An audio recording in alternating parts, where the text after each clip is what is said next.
So welcome back to the channel, and today we're taking a look at another mini PC. So this is from Ace Magic. This is the Cron Mini K1, and I really enjoy these mini PCs. Now with prices lately, I've had a lot of people asking me about budget PCs and options, and these actually check the boxes for people who are just looking to browse the internet, light productivity, and all that type of stuff. These work really good. Now you can game with them, do some light gaming on the Steam library, and we'll take a look at that later on in the video. But in this video, we're gonna unbox this, go over the specs, see how well it performs, and open it up to see what it looks like. So let's get started.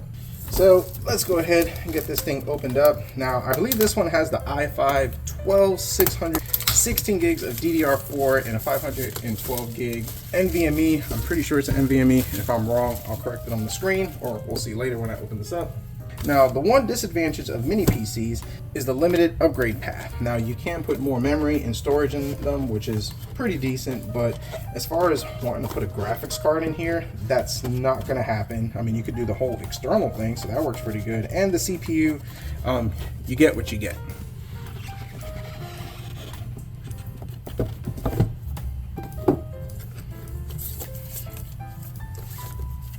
For the size, they actually work really good for like home theater, you know, just put it up, set it up in the living room, watch some movie, stream, all that type of good stuff. But you can set it up on a small office, a little small desk area setup, and they work really good for that.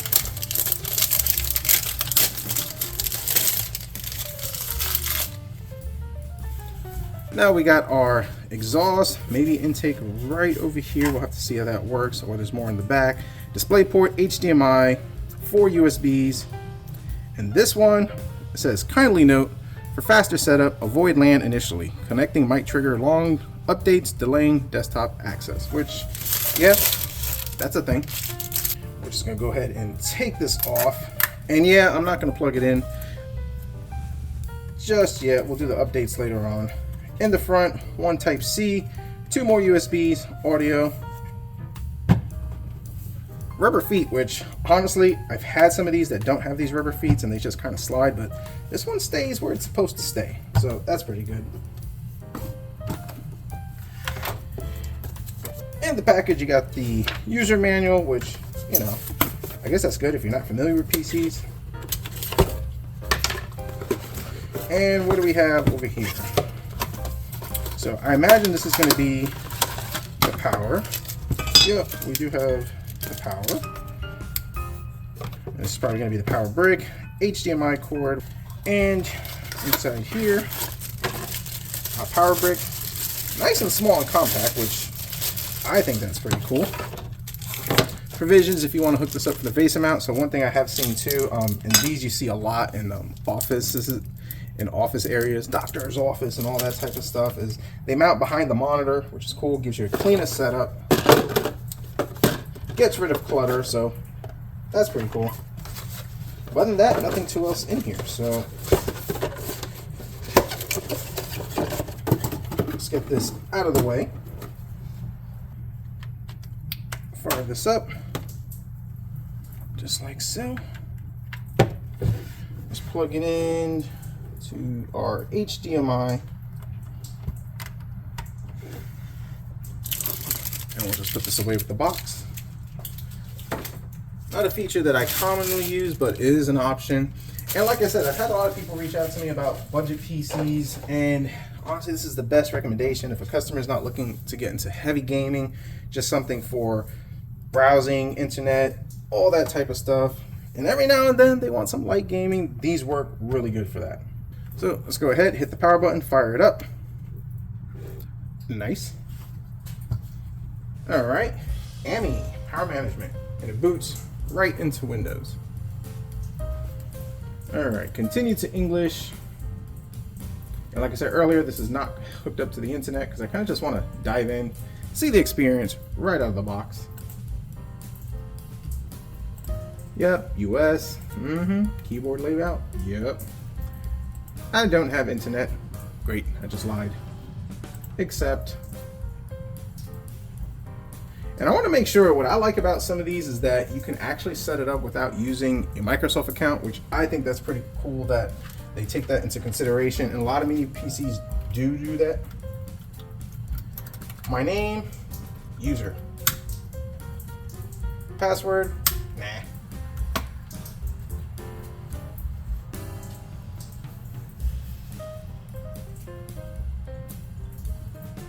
And just like that, just around 2 minutes, we're booted into Windows. Now, we don't have the updates. I don't know what version of Windows 11 this is. Pro, Home, the latest, 23, 24, 25, 29. But let's go ahead and let's find out. So it's not bad. Right out of the box, Windows 11 Pro, 24H2. And like I said, this is our i5 12th Gen 12600H, 16 gigs of DDR4. We'll take a look at the speeds in just a little bit. So what I'm going to go ahead and do off camera, run some updates, install Steam, and probably run a Cinebench just to kind of see where we're at and just get this thing a little toasty, put a little load under it. So we'll be back. So Windows is updated, got a game installed, got Cinebench R24, yeah, I think it's 24, ready to go.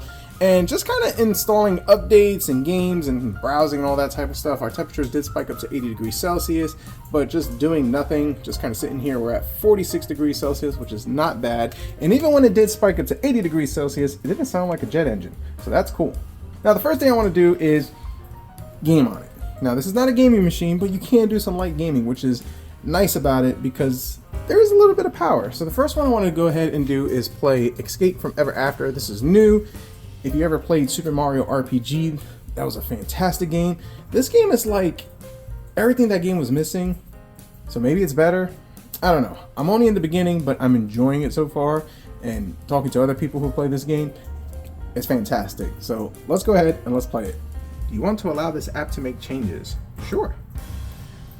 Now, I do have an Xbox controller. This does have Wi-Fi and Bluetooth, which is pretty much the standard, but still good to know that it has it, as like some desktop PCs you buy, they don't have it, so this does. All right, so let's go ahead and let's mess with our settings. Quality level, high. Let's get rid of VSync, just so we can see where our FPSs go. We'll leave that off, why not? Window full screen, game, okay. Let's go ahead and hit play. Like I said, I'm still in the beginning, but it's funny. But I mean, as you can see, folks, I mean, this is a new game that just came out. It's not a heavy duty intensive game. We're averaging a little less than 60 frames per second. I'm sure we could adjust our settings, and yeah, a playable game. We don't have any stutters. Our GPU utilization is 100%. RAM, we're using 9.2 gigs of the 16 gigs.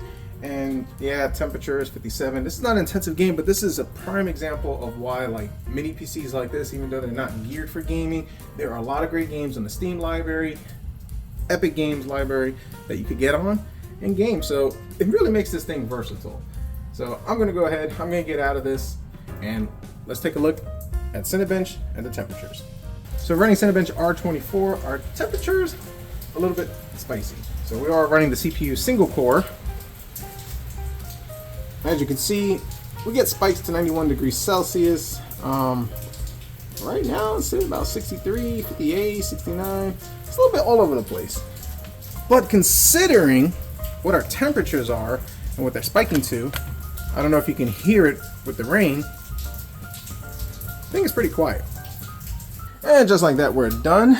91 degrees Celsius, and you gotta remember this is very taxing on the computer, and it's really not going to be used like that in typical normal use that most people will use it for. And as you saw earlier, 80 degrees Celsius, which is actually not bad, and considering the fans don't sound like a jet engine, that's good. But for single core, 92 points, so it gets the job done. And I mostly wanted to focus on the temperature, so I'm good with that. Let's get out of here. Oh, still doing more updates. Now the next thing I wanted to move on to is the cost. So this is going right now for $399. I think I said that earlier, but if you wanted to build a computer that was comparable with this, take a look at Amazon, and for about $934, I mean, M.A.T.X.K, 16 gigs of DDR4 alloy memory. I mean, MSI M.A.T.X motherboard. I think this is an i5 12400 or 12600 I put on there. 500 gig M.2, and an RTX 5060, which is not a bad graphics card. I mean, we're looking at $934. I mean, if you subtract the $349, you're looking at $600. If you were to build a computer very similar to this without a graphics card, but obviously if you put in a graphics card, $350. So, I mean, for $200 less, and if you're not worried about having a dedicated gaming PC or you're looking for a gaming PC, this definitely works. Something to think about if you're looking to get a PC and you're considering a mini PC. I mean, the price that you can get these compared to putting a computer together is not bad, so pretty decent. So let's move on and let's open it up. All right, so unplug, unplug, unplug, definitely unplug. Just throw this over here. Let's use a mat so I don't scratch this up. Let's figure out how to open this. So I'm assuming this comes out, yep, which is okay. I'm not a huge fan of that, primarily because the stickiness just tends to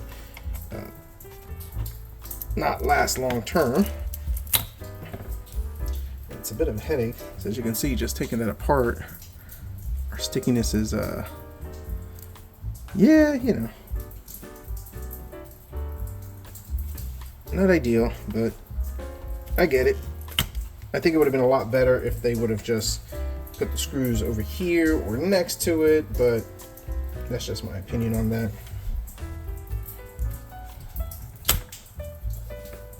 But if you're not having to open this up, I mean, that stickiness will hold up. So we got 4 Phillips. And just taking a look at it, I just read it right over here. This does have the specs. I mean, we saw them already, but yeah. 512, 16 gig, i5 12600H. How does this come apart?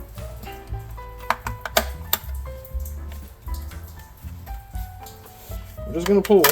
There we go. A little nerve-wracking because it kind of feels like you're gonna break it. And there we go. So that's actually an interesting design. The power connector is right over here, and it looks like it goes plugged into the motherboard right over there. So, I mean, if they sell replacement parts, you know, I guess that works. And is there any other things that we need to take this thing off?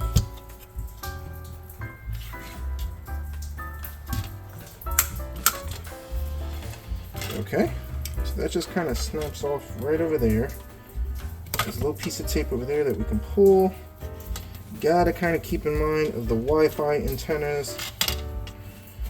All right, and there we go. So this is our 512 gig. Pull this back.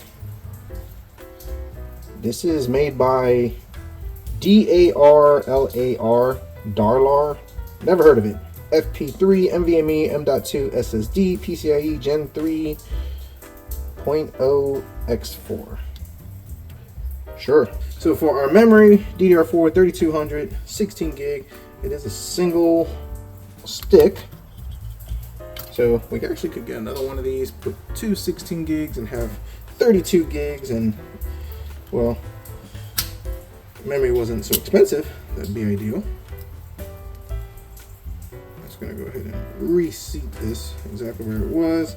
This is the Wi-Fi card, and actually we do have provisions so we could put another M.2, which is pretty cool, and I've seen that a lot with these mini PCs that they allow you to have 2 M.2s in there, so that's pretty cool. But I mean, other than that, for the most part, I will say this is probably the easiest one that I've taken apart.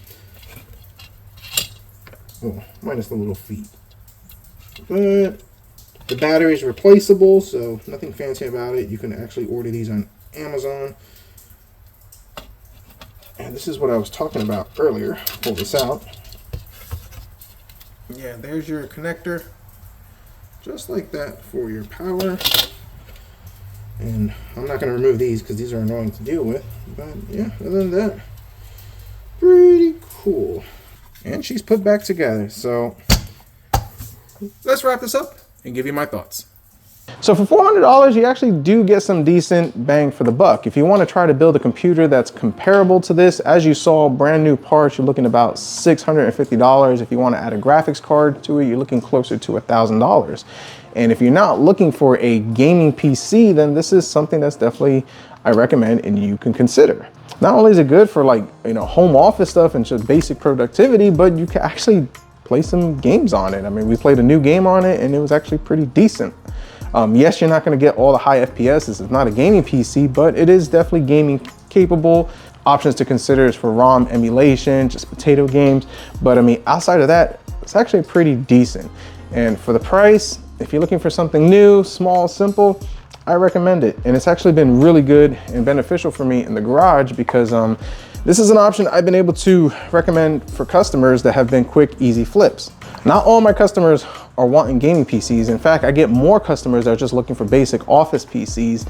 And it's been hard on the used market to find those deals and really get some good bang for the buck when I can recommend something like this for them to pick up, or I could pick it up, set it up, charge my fee for all that type of stuff and still make some profit off of it. So it's refreshing to see that these mini PCs are actually out there. They're upgradable.